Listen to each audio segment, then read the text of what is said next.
En fait, le moment où vous avez passé le plus de temps avec votre père, c'est quand il était malade. Oui, ça oui. Bah, ça rapproche la maladie, malheureusement.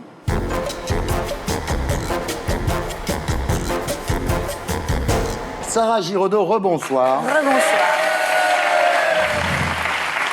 Ça s'est bien passé, ces vacances dans la Creuse? Très bien. Alors, ce que j'ai découvert, en fait, c'est que les armoiries de la Creuse, c'était le nœud coulant et le tabouret.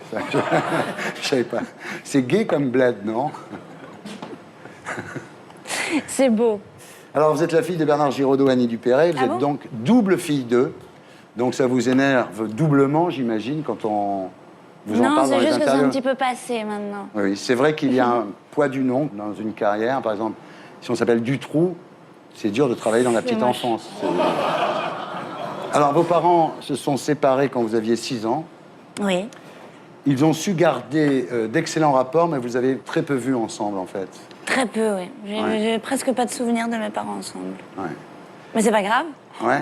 Non. En fait, le moment où vous avez passé le plus de temps avec votre père, c'est quand il était malade. Oui, ça oui. Bah, ça rapproche la maladie, malheureusement. Ouais. Vous dites sa tragédie l'a révélé à lui-même. Oui. Il est devenu vraiment lui-même, on va dire, grâce, si je peux dire, à la maladie. C'est horrible à dire, mais c'est comme ça. Alors, quand vous avez décidé d'être comédienne, votre mère vous a fait confiance. Oui.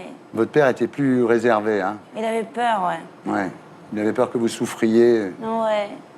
Il avait peur que je sois comme lui. Et puis un jour, il y a eu le Molière. Eh oui. J'imagine que ça a rattrapé 20 ans de cadeaux pourris de la fête des pères, non? Non, pas du tout. C'était une soirée. Je l'ai vraiment pris comme un beau cadeau cette soirée-là, mais faut pas. Je l'ai pas pris plus que ça. De toute façon, mon père m'avait dit attention, faut pas que tu le laies, sinon. Tu feras sinon, plus ça rien. va être dangereux. Ça s'est avéré faux parce que vous avez beaucoup travaillé après. Oui, mais ça c'est le talent. J'espère. Et si on regardait les images? Merci. Je voulais juste vous dire que je crois que le plus beau cadeau qu'on puisse faire à un comédien ou qu'un comédien puisse rêver, c'est faire rêver les gens.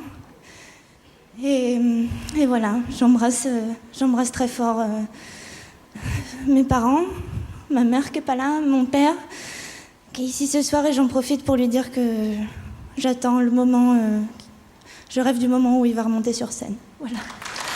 Je pense que je suis pas la seule à... Voilà.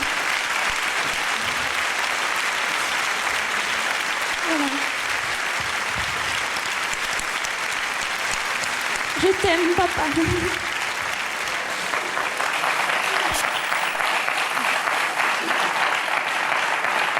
Et ça ne s'est pas passé. Alors aujourd'hui, Sarah, vous êtes sur la scène du théâtre La Bruyère, dans Zelda et Scott, aux côtés de Julien Boisselier et Jean-Paul Borde. Alors c'est l'histoire du couple mythique des années 20, emporté à l'image de l'Amérique par la dépression. Il y a 3 parties, la rencontre, le début de la descente et la schizophrénie. Et le trou. Voilà. Ouais. Non, tout ça avec de l'espoir et beaucoup de notes d'humour. C'est ce que je trouve génial chez Renaud Meyer, l'auteur. Et voilà, c'est de la passion entre un lion de la littérature et sa muse endiablée, on va dire, qui va tourner au combat de fauve et à l'autodestruction. Alors ça chante, ça danse, hein, c'est très gai, c'est très bien. Vous avez un orchestre sur scène comme ici. Et ça, c'est génial, ouais. Ouais. Il paraît que c'est formidable. Christiana Reali a été les voir, elle m'a dit que c'était super. Bravo. Voilà. Et pour finir, la question de Laurent Delahousse.